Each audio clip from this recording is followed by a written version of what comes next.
Hi, this is Greg Johnson with Blue Book Services, here with Pamela Riemenschneider, our retail editor.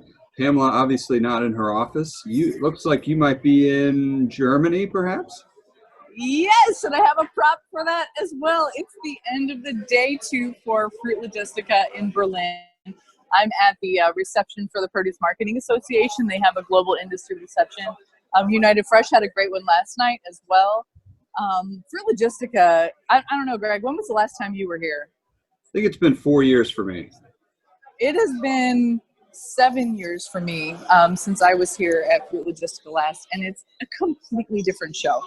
But I can remember before when I was here, it was people were very unapproachable. Booths were a little scary. You kind of have to have an invitation in, and you still do. I did a little video that we'll be putting in producebluebook.com and our social media pages on LinkedIn about what it's like to walk the show floor here. And the booths are huge. You need an appointment to talk to a decision maker, but that means nothing if you're, I've talked to a couple of US retailers who are here who really enjoy the opportunity to walk the floor anonymously and be able to see all of the exciting new trends that we will for sure be seeing in the US pretty soon. It all starts here, it seems like. So it's a really great story experience. On there, our first story was 5 trends that you identified from the first day of the show floor. And it seems like they're kind of just boosted up versions of what we're seeing here. Yeah, it does seem like that. You know, we're talking about packaging, we're talking about avocados. Avocados are actually newer here than they are in the US. I think the US is a little farther ahead on the avocado deal than they are here in Europe. Trying to think of what else I mean, that was so long ago. That was like this morning. Hold on a second, I'll pull it up. Packaging, apples, avocados, big booths, big crazy booths. And Apple packaging is different over there, and the coolest thing I saw was the one a day, eat an apple a day package. Yeah, that was something that I saw a couple of different Apple packaging that it's emphasized varieties when we're talking about apples, trying different varieties. So I saw a stoplight pack that had a red, yellow, and green. And then I also saw that apple a day package I thought was really fascinating. And then the other part of the packaging deal is the fiberboard packaging. Are we going to go toward more of a fiberboard, which is, from a consumer standpoint, seems like a more sustainable option, but from a carbon footprint standpoint, I just went to a session to talk about the science behind, I think the presenter called it environmental folklore, about, you know, it seems like it's a better option, but it actually isn't. So stay tuned for coverage on that, because it's, I did do significant store checking here in Europe, looking at the different packages that were on displays to see what's actually catching on in retail. Because you can walk the show floor here and see all these concepts, but to actually see them in the store and see how they are executed at store is a whole nother ball game. So stay tuned for that. But the packaging thing is something that I've really focused on here. And it seems like Fruit Logistica is always such a more social show where it's like a bar closing when it ends, like they have to kick people out. you know, so I'm going to walk down here on the show floor while we're talking. The PMA reception was around the corner, and if you've never been here before, you know that you can get lost very easily in this place. So yesterday, oh hey, what's up? Want to say hi to Ron? Say hi to Ron and Sue. Say hi to Greg, guys. Greg. Hi, Greg. So when you are walking the show floor here, technically it's 9 to 6. If you show up at 9 o'clock in the morning, nobody's here. It's like the end of a day in a US show. If you are here at 6 o'clock, sure, there's a certain number of people who are taken off for the day, but it's actually when a lot of the social hour starts here. Especially in some of the European booths, that's when they start serving the prosciutto and the prosecco, and that's when a lot of the social get-togetherness, the thing that we associate with our trade shows in the U.S., it starts after hours here. So I'm going to walk out on the show floor, and it's about an hour before it closes, maybe less than that. So yeah, now it's almost done here for the day, and people are still out here rocking pretty much. Do they still have the Uh, awesome sausages between the halls? yes, they do. And there's actually like a currywurst food truck out there by the USA Pavilion, which I think is a definite bonus that they should be marketing. So I've had my share of currywurst while I was here in Berlin. So yeah. But yeah, so we're almost done here for the day. And some of the larger booths, and that's the other thing too, is that you see here is huge booths. If you think of an American trade show, you think of what's one of the biggest booths? Mastronardi Produce has a huge booth.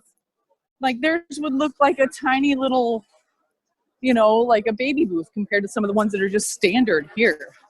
Well, 20 years Total ago Produce. at FMI, Budweiser had a castle.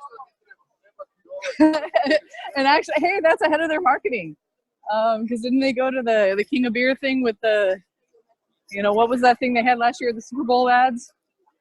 Oh, it's the Bud Night, right? Yeah, the Bud Night.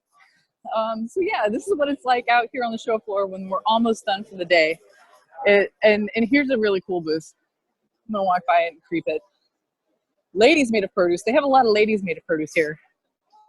Yeah, this one. Look at how cool it looks. Like a bar. It looks like a nightclub. Oh yeah. People want to hang out here. It's wine 30 here. So yeah, this is the vibe and the feel of Fruit Logistica that's different than what we see in American trade shows. An American trade show, I dearly love it, but toward the end of the day, everyone's sitting around ready to go home. Yeah. Well, why don't we switch gears and talk about some retailers that are going home? Oh, no. Yeah, it's been brutal the last couple of weeks for if anyone can remember back in the day when Whole Foods bought Wild Oats, and the FTC kind of established that category, and they called it premium, natural, and organic retail. It's that mid-sized, small format, fancy grocer. So what was our first one? We had Lucky's, and Bo and Trish Sharon ended up buying the remaining 7 stores. They were the founders of Lucky's. And then we had Fairway Market went bankrupt, and now, Greg, you have another one. Who went bankrupt now? Yeah, Earth Fair's been having problems all week. Early in the week, they announced that they would close all 50 of their stores, and they were seeking a buyer. And then in the last couple of days, they announced that a deal fell through, and they officially filed Chapter 11 bankruptcy. And there were some big names on their credit list. There were 3 produce companies that were owed over $5 million in the filing. And so we will definitely be following this. But yeah, combine it with what happened with Fairway Markets in New York and Lucky's. I talked to a retail analyst from IGD Canada who wrote a cool column and then kind of expand on that in an interview with me, talking about competition among specialty and retail. Mainstream retail is just, it's becoming too tough. And there are some other problems that some of these stores are having, such as geographical constraining. They have to have a certain high volume to run their stores profitably, since they offer more service than, say, an Aldi. And if they're in the wrong location, they're just not getting that volume. And so it's just a bad combination of what could be a good model, and they just aren't doing the volume to see it through. The other thing that the analyst that you talked to that I thought was a key component of this, in addition to just not getting the dollars per square foot that they need to be sustainable, is the labor. This natural and organic sector really does have a higher, higher touch, higher cost of labor model that a lot of the other retailers that you mentioned, especially Aldi, is going away from. So that's another consideration for these guys too. They don't have enough fruit stackers. They can't pay them to make everything look cute.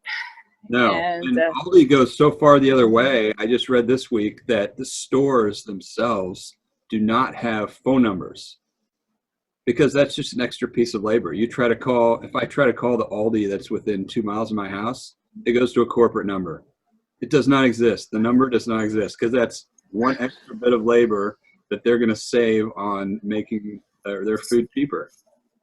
Well, yeah, and really, do they want somebody answering the phone there? No, they don't. It's like a car rental place. If you are trying to call the local car rental place, they don't want you to find the number. They want you to go through corporate. Yeah, makes total sense. Yeah, or go there and deal with your problem in person. So that does really make sense to me. So it's been a rough week a rough month, basically. Well, actually, it's a cold, hard winter for those small format natural grocers. And if you think about it, makes you kind of look at the ones that are still standing. Because when we talk about Lucky's, and I dearly love Lucky's, but Lucky's is very similar to Sprouts. It's very similar to Fresh Time. And those are two that I'm sure people are looking at now. Yeah, and you also have Trader Joe's that doesn't seem to be slowing down anywhere. It's even the most popular retail chain in New York, according to one survey. And actually, I have some fun stuff to talk about with Trader Joe's from here in Germany that goes along with one of our top performing stories for ProduceBlueBook.com. I show you how you can find Trader Joe's items at Aldi. Nice. That would be something to look forward to. For sure. So stay tuned for those more than half a dozen store checks that I've got coming from Germany here, and then however many I can drag my husband to in London before we head home. And then also stay tuned for me from Brandstorm next week in Austin, Texas. That is a busy time. Yeah, it's busy, but it's a great time. I really enjoy it. But now it's Beer 30 here in Germany, so I'm going to sign off. Well, I couldn't have made it to Germany this week because my football team was busy winning the Super Bowl, and I was sitting outside in a sub-zero parade in downtown Kansas City yesterday with my kid. And I heard it was a red snow day is what they called it.